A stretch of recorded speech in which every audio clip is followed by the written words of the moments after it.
we are at the end of the chapter. Some final concepts and small till to end of the chapter.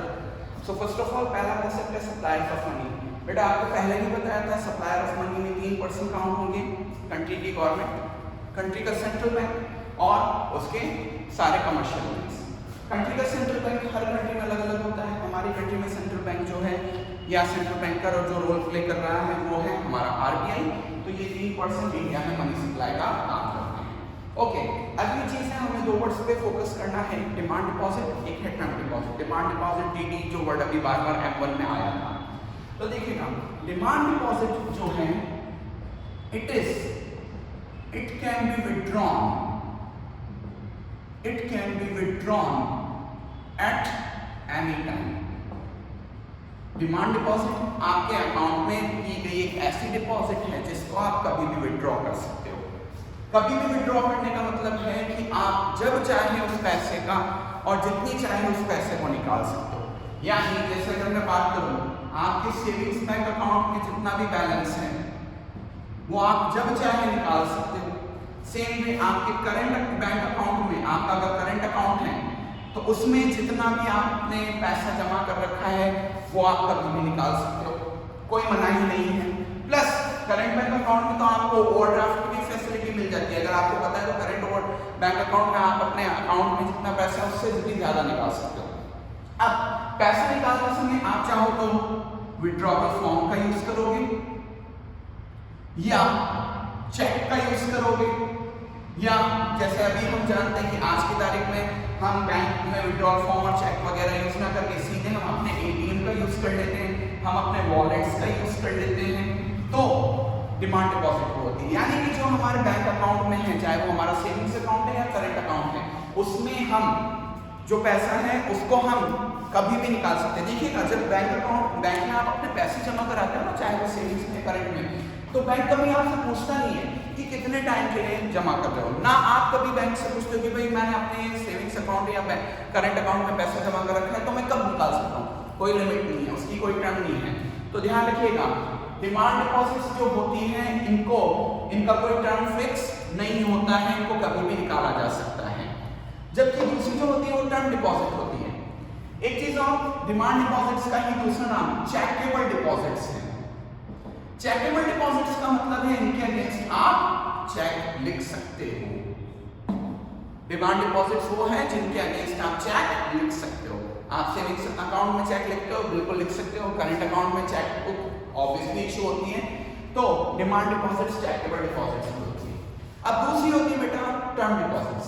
Term deposits का मतलब जैसे आपने bank में एक RD करा दी या आपने एक एफडी करा दी।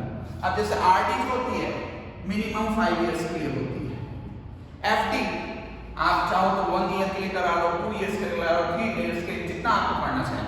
अब जब आपने आरडी या एफडी करवा दी है बेटा, तो आप इसमें टाइम से पहले पैसा जब चाहो तब नहीं निकाल सकते हो। ना तो आरडी में ना एफडी में, ना तो आपको कोई चेक बुक मिलेगी, ना आपको कोई एटीएम कार्ड मिलेगा जिससे आप जब चाहो आरडी से पैसा निकाल लो या एफडी से पैसा निकाल लो।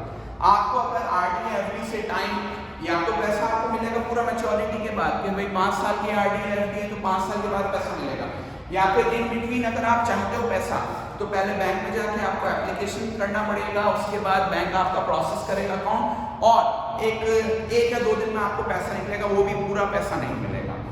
जबकि यहाँ कुछ ऐसा था ही नहीं।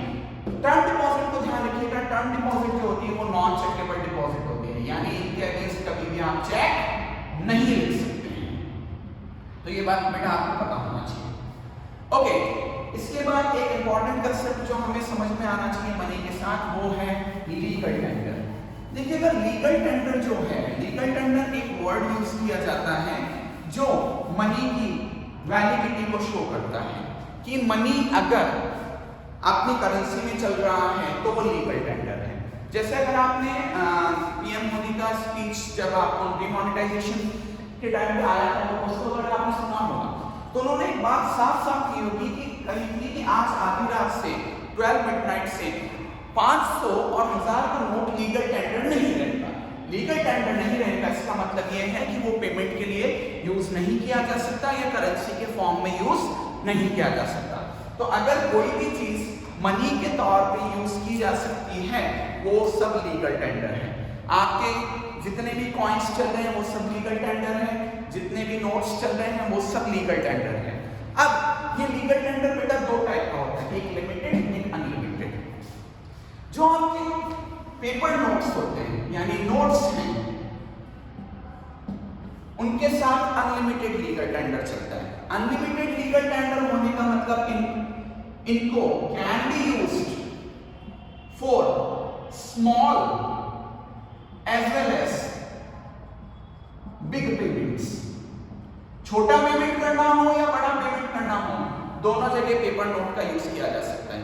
सोचिए, मान लीजिए हुआ क्या कि मेरे को कहीं 2000 रुपीज पे करने हैं, मैं चाहूँ तो 50-50 के नोट्स में भी पे कर सकता हूँ, 100 के नोट्स में भी पे कर सकता हूँ, 2000 के नोट्स में भी कर सकता हूँ, और अगर नेक्स्ट पर्सन मेरे को अलाउ करे तो 10 रुपीज के नोट्स में भी कर सकता हूँ। यानी छोटा पेमेंट था उसमें भी, अब जैसे मान लीजिए कि मेरे को कहीं 10 रुपए पे करने हैं, मैं 5-5 के 2 नोट दे दूं या 5-5 के 2 सिक्के दे दूं, चल जाएगा काम।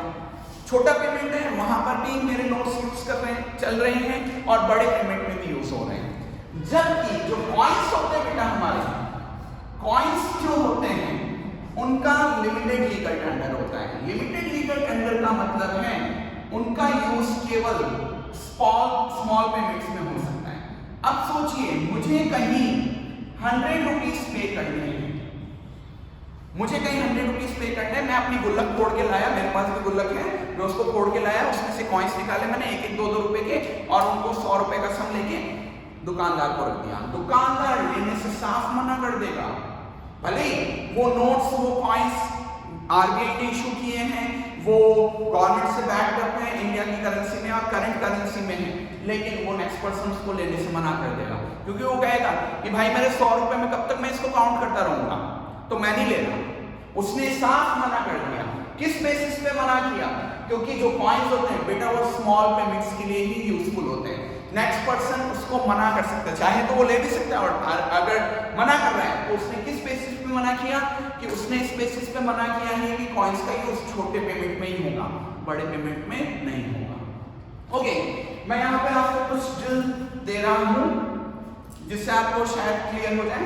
देखिएगा, सबसे पहली बात मैंने लिखा है acceptance of new 500 and 200 rupees note, कि आजकल जो नए 500 और 2000 रुपए के नोट चल रहे हैं, आपने कहीं पेमेंट किया या लिया, उसमें आपने नए 500 और 2000 के नोट यूज किए। इसको दो तरीके से यूज किया जा सकता है, इसके पीछे दो रीजन हो सकते हैं कि एक तो ये फिएट मनी है, आज की तारीख में जो 500 और 2000 के नोट चल रहे हैं वो फिएट मनी है। Number 2 legal tender. दूसरी बात, आपने कहीं पर पेमेंट किया पुराने 500 या 1000 के नोट में, या फिर आपको कहीं से पेमेंट मिला पुराने 500 या 1000 रुपए के नोट में, आप मना कर दोगे because it is not the fiat money. पुराने 500 और 1000 के नोट आज की तारीख में फिएट मनी में काउंट नहीं होते हैं, और वो लीगल टेंडर में नहीं है, ना तो वो लिमिटेड लीगल टेंडर में ना अनलिमिटेड में है, वो लीगल टेंडर में है ही नहीं, इसलिए आप मना कर सकते हो। ठीक है। तीसरी बात, आपने एक चेक एक्सेप्ट किया या नॉट एक्सेप्ट किया। चलिए, नॉट एक्सेप्ट का अलग से मैंने कॉलम बनाया। एक्सेप्टेंस ऑफ चेक, भले ही आपने चेक एक्सेप्ट कर दिया, लेकिन वो बेटा फिएट मनी का एग्जांपल नहीं है, आप इसको लोगे फिड्यूशियरी मनी। आप अगर लेते हो तो वो आपके ट्रस्ट पे है। कई बार होता है ना बेटा, हम नेक्स्ट पर्सन को कहते हैं, वो कहता है कि आप चेक ले लो, तो हम मना कर देते हैं कि हम नहीं ले रहे चेक, हम तो कैश ही लेंगे। तो चेक का एक्सेप्ट होना है ना एक्सेप्ट होना फिड्यूशियरी मनी के ऊपर डिपेंड करता है या आपसे ट्रस्ट के ऊपर डिपेंड करता है।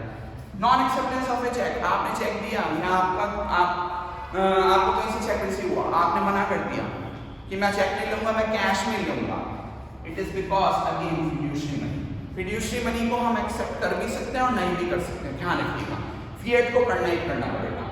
Okay, non acceptance of 500 payments in coin, 500 रुपए का एक पेमेंट रिसीव हुआ या करना था, लेकिन नेक्स्ट पर्सन कॉइन्स में पेमेंट कर रहा था, 500 रुपए कॉइन्स में पेमेंट कर रहा है, तो हमने बोला था कॉइन्स छोटे पेमेंट के लिए यूजफुल होगा, तो बिकॉज कॉइन्स है limited legal tender, limited legal tender होने की वजह से हमने ये डिनाई किया कि 500 रुपए का पेमेंट हम कॉइन्स में नहीं लेंगे। सो बेटा, this is your chapter coming to an end. ये मनी चैप्टर कंप्लीट होता है। Now we will go to the next topic that is banking, और उसमें हम डिटेल में मनी रिलेटेड क्वेरीज को डिस्कस करेंगे। I am waiting for all your queries. Stay fit, stay fine.